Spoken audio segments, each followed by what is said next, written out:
ये मेरी आपके सामने एक आखिरी नसीहत है, इसको दिल में जगह दे लीजिए। ये बगैर सुर के बयान करूँगा। मेरे ताजदार गोल्डा रज़ी अल्लाह ताला अन्हु के साहबजादे थे, आपके साहबजादे हुजूर बाबूजी सरकार। अंग्रेज़ों का दौर था। आपके मुरीद तो अभी नहीं हुए थे, मुरीद बाद में हुए।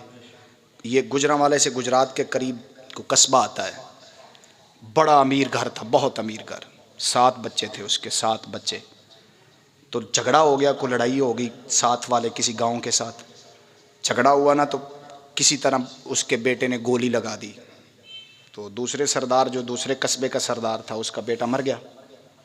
जब बेटा फौत हो गया ना, उसका मर गया, तो वो केस चल गया। केस चला तो दोनों के पास ही माल था, बहुत माल था। दोनों ने पैसे लगाए, इधर से भी लगाए मेरा बेटा बरी हो जाए। उन्होंने लगाया कि इसको भी सजाए मौत होनी चाहिए, लेकिन हत्ता के पैसे लगते गए तो उसको सजाए मौत हो गई। जब उसको सजाए मौत हुई, पैसा भी बहुत लगाया, लेकिन फिर भी बच्चे को सजाए मौत हो गई। जब सजाए मौत का हुक्म सुना दिया गया, लेकिन अभी तारीख मुअय्यन नहीं हुई थी, बस इतना हुक्म लगा था कि सजाए मौत है। तो घर में बैठा है वो अमीर, घर में बैठा है, रोई जा रहा है कि मेरा बेटा और उसको सजाए मौत हो जाएगी। लेकिन बच्चे ने जानबूझकर तो नहीं मारा। मर तो गया, ठीक है, मैं भी मानता हूँ, लेकिन जानबूझकर तो नहीं मारा। तवज्जो। रोते रोते ना एक रात बैठा हुआ है, तो घर में कोई फ़कीर आया मांगने के लिए, अल्लाह के नाम का दे दीजिए, घर में मांगने के लिए आया। तो उसने अपनी घर वाली को कहा, खाली ना मोड़ना, दे दिए, कुछ ना कुछ दे दे। तो जब फ़कीर को जब कुछ मिला ना, तो कहा, कुछ परेशानी है घर के अंदर? जी परेशानी है, मेरा बेटा सजाए मौत उसको सुना दी गई है, लेकिन अभी तारीख मुकर्रर नहीं हुई। तो क्या किया आपने? बड़े पैसे लगाए हैं, बहुत कुछ किया, कुछ नहीं हुआ। तो उस फ़कीर ने कहा, अब ऐसा करो, ये पैसों का काम नहीं है। थोड़ी सुभान अल्लाह बड़ी ढिली, कुछ अस नहीं आ रही। इंज लगता जिवें तुसीं पीरां नूं मनदे ही नहीं हो। जरा सुभान अल्लाह कहो। 2 साल दी मेरी मेहनत, तुसीं हाली फ़कीरां दी गल सुनदे, ढिले सुनदे हो। जरा ऊंची बोलो। तवज्जो मेरी बात की तरफ दोस्तों। उसने कहा, फ़कीर ने कहा, फ़कीर मांगने वाले ने कहा, उसने कहा, भाई ये पैसों की बात नहीं है, मैं रास्ता बता देता हूँ, काम हो जाएगा। कहा, कहाँ? मैं जाओ गोल्डा के दरबार पर चलो, वहाँ के सजादा नशीन है हुजूर बाबूजी सरकार है, उनके पास चले जाओ, मुझे उम्मीद है वो खाली नहीं मोड़ेंगे। तो सरदार दौड़ता दौड़ता वहाँ गया, उसके पास पैसा था, वहाँ चला गया। बाबूजी के पाँव पर हाथ रखे और अर्ज़ की, हुजूर कुछ भी नहीं रहा मेरे पास बचाने के लिए अपने बेटे को, आपकी दुआएं हैं तो बचा सकता हूँ अपने बेटे को। कुछ भी नहीं है मेरे पास, कोई ताकत नहीं है ऐसी जिससे मैं अपने बेटे को बचा लूँ। तो हुजूर बाबूजी सरकार ने सर झुकाया हुआ था। यही सादात है ना जिनके दरबार पर कोई आए तो खाली नहीं मोड़ते हैं। सर झुकाया हुआ था। उसने फिर अर्ज़ की, आपने कोई जवाब ना दिया। फिर अर्ज़ की, फरमाया, ठीक है तेरी बात तो हल हो जाएगा, तेरा मसला तो हल हो जाएगा, पर तुझे एक काम मुश्किल है वो ज़रूर करना पड़ेगा। एक काम मुश्किल है वो तुझे करना पड़ेगा, है बड़ा मुश्किल तेरे लिए, वो करना पड़ेगा। हुजूर कोई काम मुश्किल नहीं है मेरे लिए, बस मेरा बेटा छूटना चाहिए। कोई मुश्किल, छूट जाएगा ना मेरा बेटा? फरमाया, हाँ बेटा तो तेरा छूट जाएगा, लेकिन काम बड़ा मुश्किल है, पहले वो करना पड़ेगा। हुजूर क्या? फरमाया, देख ले, मुश्किल बड़ा है। हुजूर मेरे बेटे की जान से भी ज़्यादा मुश्किल है, मैं ज़रूर करूँगा, मेरा बेटा। फरमाया, अच्छा ऐसा करो, मस्जिद में जाया करो। और मस्जिद में आने वालों अपने सर उठाकर बात सुनो मेरी तरह। फरमाया, मस्जिद में जाया करो। हुजूर मस्जिद में तो पहले भी जाता हूँ। फरमाया, पहले सरदार बनकर जाते हो, पहले सरदार बनकर जाते हो, अब ज़रा फ़कीर बन के जाया करो। हुजूर फ़कीर बनकर जाने का क्या मतलब? फरमाया, जब जाओ ना, जो नमाजी नमाज पढ़ने के लिए आते हैं उनकी जूतियाँ सीधियाँ किया करो, उनकी जूतियों को क्या किया करो? हाँ जी, आज तो इस तरह के भी चोर हैं जो जूतियाँ साथ ले जाते हैं।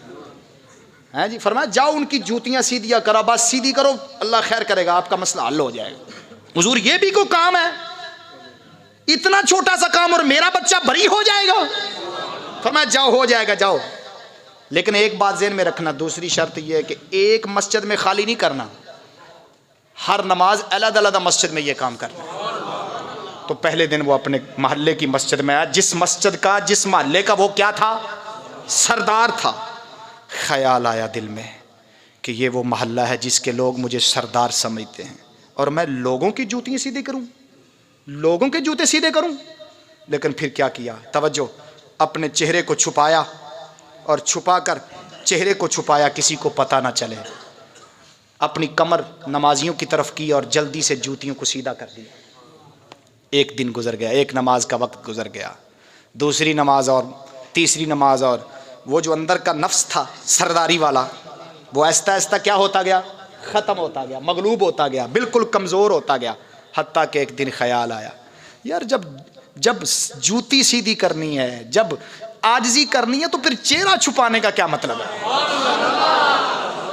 फौरी कपड़ा पीछे हटाया और अब सिर्फ अपने सर को झुकाया और एक मस्जिद में आए, दूसरे मोहल्ले की मस्जिद में चले गए, उस मोहल्ले की मस्जिद में चले गए और जूतों को सीधा किया। इधर जूतों को सीधा कर रहे हैं और दिल में अपने बच्चे की मोहब्बत याद कर रहे हैं, सर झुकाया हुआ है। इतनी देर में क्या देखा, तवज्जो, अल्लाह के वलियों की दुआएं कबूल होती हैं ना भाई। जूती सीधी की, सबके सामने सीधी की, ताकि मेरे नफ्स को और सजा मिले कि सरदार होकर लोगों की जूतियां सीधी करता है। लेकिन चेहरा झुकाया हुआ है, सर झुकाया हुआ है, दाढ़ी के बाल सफ़ेद हैं, इधर सर झुकाया, उधर जूती सीधी की, और साथ ही वो नमाजी आ गया जिसकी जूती थी, उसने जूता डाला। जब जूता डालने लगा तो उसने कहा, भाई, चेहरा नहीं देखा उस शख्स ने, और तू सफ़ेद दाढ़ी वाला मेरे जूते सीधे कर रहा है, मेरा जूता सीधा कर रहा है, गुनहगार कर रहा है मुझे, सफ़ेद दाढ़ी वाला। फरमाया, नहीं, मैं गुनहगार नहीं कर रहा, मैं तो अपने गुनाहों को धो रहा हूँ। आंखों से आंसू आ गए। फरमाया, क्यों ऐसा कर रहा है, क्या मसला है। बस मेरा मौला मुझसे राज़ी हो जाए, मेरा मालिक मुझसे राज़ी हो जाए, मैं इसलिए कर रहा हूँ। तो शख्स ने कहा, ज़रा चेहरा तो ऊपर हटाओ, ऊपर करो ना ज़रा। ऐसा कौन सा शख्स है जो अल्लाह की बारगाह में इतना रो रहा हो।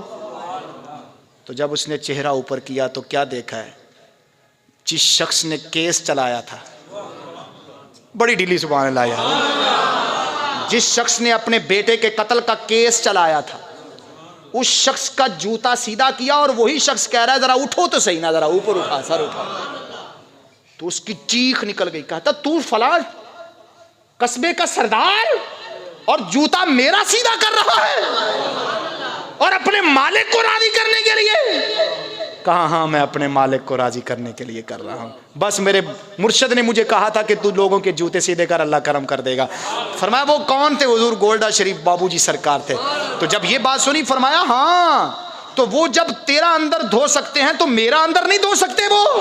फरमाया, तूने मेरा जूता सीधा किया, अल्लाह की कसम उठाकर कहता हूं जिसके कब्जे कुदरत में मेरी जान है, अगर तेरी आंखों से आंसू जारी हो गए तो मैं भी इतने अंदर का पत्थर नहीं हूं, आओ मेरे साथ, मैं अपना केस खारिज कर देता हूं। तो वो जो कल के दुश्मन थे आज क्या बन गए, आपस में दोस्त बन गए। तो ये टकराव क्या था, अल्लाह की तकदीर में था ना, लेकिन वलियों के सदके था, वलियों के। तो मैं हाथ बन के आखांगा, भाई वलियां तो पिछा ना हटिया करो ते आजिज़ी भी कीता करो, लोगों दी जुतियां नहीं चाणियां, लोगों दी जुतियां सीधियां करनियां ने। है जी, ये मैंने बात इसलिए नहीं सुनाई कि सुनकर इधर से निकाल देनी है। अल्लाह की कसम उठाकर कहता हूँ, कुछ अर्सा पहले मैंने अपने मुर्शद से ये बात सुनी थी। फरमाया, लोगों की जूती सीधा करो, अल्लाह तेरे दिल को सीधा कर देगा। तो मैंने अपने मदरसे के तालिब इल्मों के साथ ऐसा काम शुरू किया। जब शुरू किया तो मुझे बहुत से फ़वायद हासिल हुए। तो मैं हाथ बांध कर अर्ज़ करूँगा, ये अल्लाह का घर है, इसमें जो भी आता है वो अल्लाह को राज़ी करने के लिए आता है। तो जो अल्लाह को राज़ी करने के लिए आ रहा है, आप उनकी जूतियों को सीधा किया करें।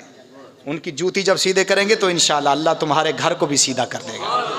तो ये मैंने बात महज किस्से के तौर पर नहीं सुनाई, एक मकसद के लिए सुनाई है, ताकि अल्लाह हमारे अंदर के जो चोर हैं उनको भी दीनदार बना दे।